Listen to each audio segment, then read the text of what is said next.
You are standing at the edge of a decision. Your palms are damp. Your heart is hammering against your ribs.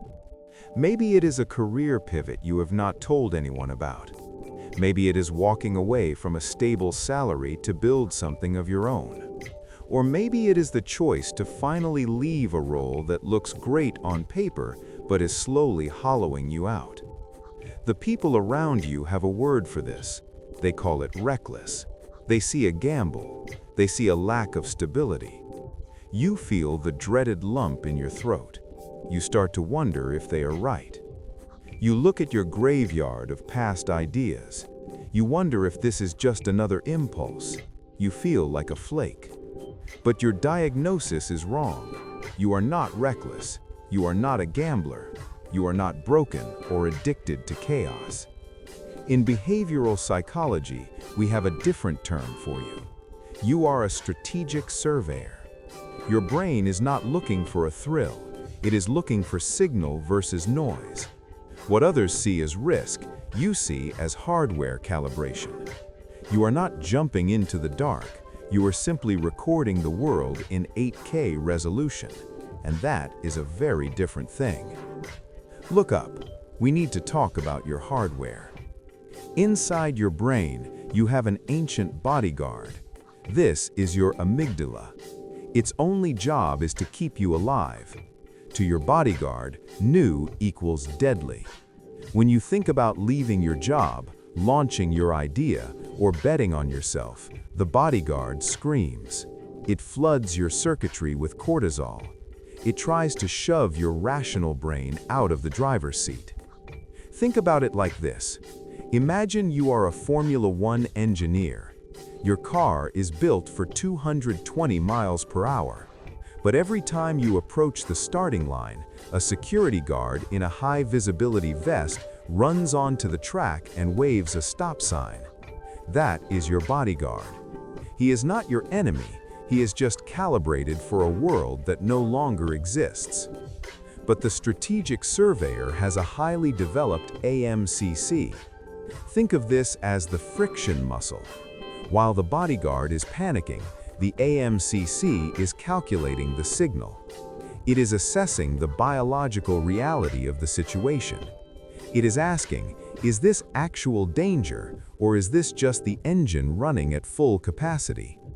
Most people have a hardware mismatch. They stay in safe jobs that are quietly killing their growth. But you? Your ambition engine is running at 150%. You are not reckless, you are just processing a higher volume of data. And a high-performance engine requires more coolant.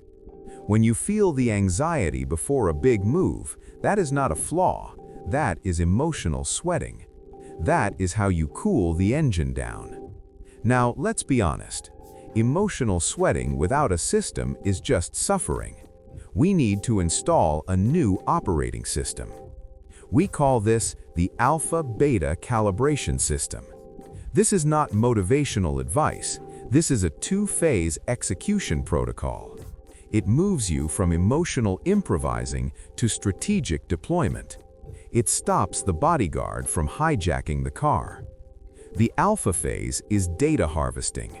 Before you make any move, you map the terrain in 8K resolution.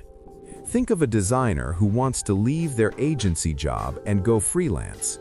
In the alpha phase, they are not quitting, they are auditing.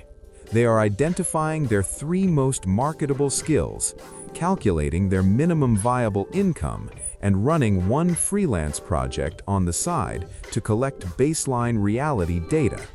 They are not guessing, they are gathering signal. The beta phase is asymmetrical conflict.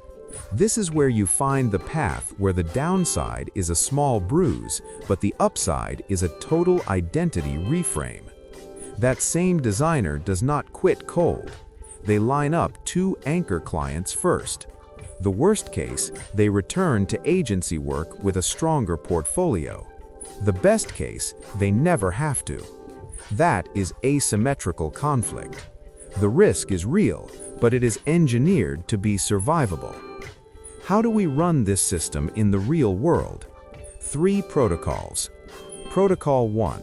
The 15% push. Do not bet the whole house. That triggers a RAM overload. Instead, find the 15% margin of discomfort. A marketing manager who wants to pivot into product management does not resign on Monday. They spend 15% of their week building product intuition, taking a course, shadowing a PM, documenting a feature idea. This is the sweet spot where your friction muscle grows without the bodyguard calling for a full lockdown. It's a calibration exercise, not a leap of faith. Protocol 2. Signal isolation. Open your notebook, draw a line down the middle. On the left, write what the bodyguard says. On the right, write the 8K reality. A copywriter considering going independent might write this. Bodyguard says, I will run out of money in 3 months. 8K reality says, I have 4 months of savings, 2 warm leads, and a skill set with a median freelance rate of $85 per hour. That gap between the 2 columns is the noise your bodyguard manufactures. Signal isolation clears it. Protocol 3. The prediction error log. When a calculated risk pays off, your brain often fails to update the circuitry. You must become a documentarian. Every time your so-called reckless move worked, the job you took that everyone doubted, the project you launched without permission, the conversation you had that changed everything, write it down, date it. This is not journaling, this is recalibrating the bodyguard's threat database. You are proving to your own hardware that the danger was a prediction error, not a fact. Taking the risk is only the first step. But what happens when the risk pays off and you suddenly feel even more anxious than before? What happens when your small workbench of ideas becomes a mountain of new responsibilities and your circuitry starts overheating? Look up. Your brain is built for this. You just needed the right operating system.